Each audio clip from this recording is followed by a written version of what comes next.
Hello everyone, it's Infinity Gamer here, and in this video I'm going to be talking about the March releases.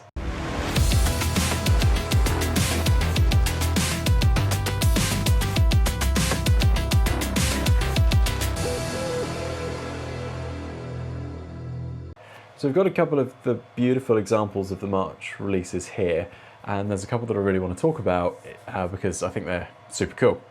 I'm going to go in hard and go with one of the things that I really like first, and that's the Anathematics. That is these guys. You can just see like super cool box art, super cool mini. These are a really cool profile.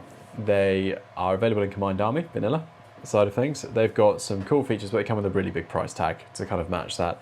So they've got camouflage, courage, hidden deployment, immunity shock, mimetism -6, mnemonica, NWI, stealth, surprise attack -3. All of this in an S6 profile, which lends itself to kind of think of as a tag, but it's actually heavy infantry. So size of a tag, the brutality of a tag, the armor, the BTS of a tag, but without any of the negatives of a tag, really. So with most tags, when you've got your gizmo kit, here, the gizmo kit wouldn't apply because this is a 2 wound model plus NWI, so effectively 3 wound. But with a lot of those, when they're with tags, they're dodging on 11s. You get their PH basically like stacked down for key activities like dodging, like gizmo kits, all that sort of stuff. You don't have that problem with the Anathematics. They would be dodging on their normal PH 13. Any rolls that happen for medikits on them would all be fairly normal. The mnemonica, if you're unfamiliar with what that is when you finally manage to kill the Anathematics, if you ever do, they get to transfer their whip, their lieutenant status, plus any benefits that come from their lieutenant status, to a different model. And that can be, so long as they've got a cube, so long as they're on the table, they're not in... Trooper must be on the battlefield in the form of a model or marker, and have either a cube or a REM troop choice. So that would then pass the whip, the lieutenant, and all of that goodness onto them when this dies. So if you are choosing one of the lieutenant profiles, there are 2 of them, then if you lose the Anathematic during that, you don't necessarily need to worry because it transfers lieutenant and all that sort of stuff as soon as it dies. So cool, but it's costed because of that coolness. So the cheapest version of the Anathematics is at 70 points. That is a Spitfire Nanopulsar Anathematic. Comes with a stat line that I've explained. So 4/4 move, CC 19, BS 13, PH 13, Whip 16, Armor 5, BTS 6, Wounds 2, S6, AVA 1. The 70, that's 1.5 SWC, so it's the most expensive from an SWC perspective, but the cheapest from a points perspective.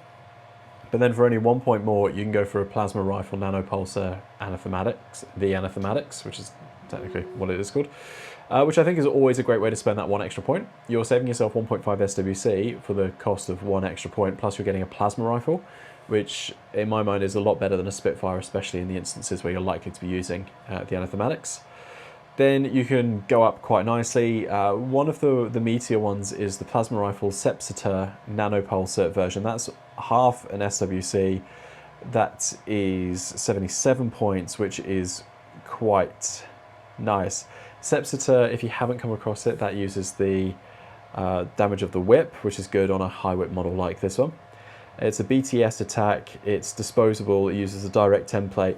I think from the top of my mind, in fact, let's not do this from the top of my mind because that's never worked for anybody. So Sepsitor, upon receiving a successful attack with this, then the target must make a saving roll on BTS with damage equal to the user's whip attribute, which on the Anathematic would be, I've just said it, whip 16. That's ouch.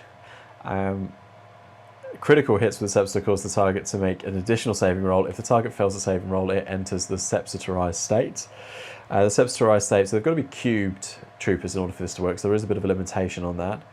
So they then cannot be activated or receive orders from their player's order pool, so that's effectively similar to isolated. While they are Sepsitorized, troopers are considered to be enemies by the rest of their owner's troops and are considered to be allies with the troops of the player that cause the game state. So a bit of a flip from isolated there. which has some interesting connotations with how other rules might interact with it. So for example, if you're laying a template on the Anathematic, for example, and you can't lay that template because a friendly trooper is within the blast zone, doesn't happen whilst that friendly trooper is substiturized. But you don't necessarily want to be blowing up your own troops. They don't contribute orders in the tactical phase. Troopers in the state may be activated and receive orders from the order of the combat group of the trooper who caused them to be substiturized. So it would be the Anathematic order pool, where the orders are spent in order to activate your trooper once it's been substiturized. The state does not interfere with any automatic skills or equipment, which could be great, could be bad. Substiturized trooper does not count towards either player's victory points. Either player's, which is quite good. So yeah, it's not like a fun thing to have. You've got to be basically careful around like what's potentially approaching something that could be, I mean, it's an S6 camo token if they're doing that. What's more likely is the Combined Army player is putting it in hidden deployment, because an S6 camo token is a bit of a giveaway. Yes, it's it's not generating orders. Obviously, you can't do that with your lieutenant version because it's technically not on the table. You can tell I don't do hidden deployment lieutenants very often because that's a rule interaction I should know, but also none of the people I play with do that either, so I haven't seen it very often. But anyway, so a Combined Army player is likely not putting an S6 camo token on the table. They are hidden deploying it so that you don't know where it is, you can't counter it very easily, and that's a pain. The profiles I do like, so yeah, there's two lieutenant profiles. One of them is the bog standard lieutenant at 71 points with the plasma rifle, so that's a good option. And then there's the lieutenant hacking device upgrade, Trinity +1 burst, plasma rifle, pulsar. That's great at 77 points, half an SWC. You've then got the same profile but with non-lieutenant version, so you do have options there. All pretty cool. And the Anathematics is a good profile. I didn't love the old model, but that's because I've come in at kind of like a newer generation. So from 012 being released, that's when I started playing, and so I've got more of an affinity towards the more recent sculpts and the designs that Corvus Belli are putting out there. But I understand that lots of people do love the older sculpts and the original stuff, and I think it's kind of like, what's your favourite James Bond? It's the one that was probably playing when you grew up watching James Bond. That's the same with the model sculpts. If you got in at N1, N2, maybe even N3, and you saw those, you probably fell in love with them, and then you don't like some of the newer stuff. It's, horses for courses. But the Anathematic, do love that one. Really cool. So let's jump on to the next unit. Oh, it's the Haqqislam one. I'm saying that because I know I suck at pronunciation of Haqqislam. Do you know what? This is really weird as well, because my family lived in the Middle East for several years, and yet I still struggle with a lot of the Middle Eastern pronunciation. I struggle with all pronunciation, especially Middle Eastern. So Azrail is, I think I'd leaned more towards the Azrail because of the apostrophe, but check in the comments for the 33 people correcting me and just going, no, it's actually Shubida. Because just because something looks like how it's pronounced doesn't mean that's actually how it's pronounced. We're not in a completely phonetic language. I digress, as per usual. This is a cool model too. I like the shield, and then like the AP is it Spitfire? No, yeah, AP Spitfire coming through is nice. Like I kind of feel like with the big shoulder pads as well, it's heavily armored, and you kind of see that then translate to the profile, which is a thing I love when Corvus Belli does that, is when the model actually gives you a sense of like, oh, that chestnut's wearing a ton of armor, maybe it can actually take a hit or two. It also looks like it's what I quite like here is I think I said him incorrectly at some point in that lead up to explaining the profile. She. This particular model has a female bag of skin on the inside, like human, I would say. But Azrail, the armor matches the armor profile. It's armor 5, which is great, and BTS 3, which is quite good for combating hacking, which is useful because it's a heavy infantry. 4-4 move, CC 15, which is actually quite good, BS 13, PH 13, Whip 14, wow. Arm 5, BTS 3, 2 wounds, S5, so this is going to be Sirecast.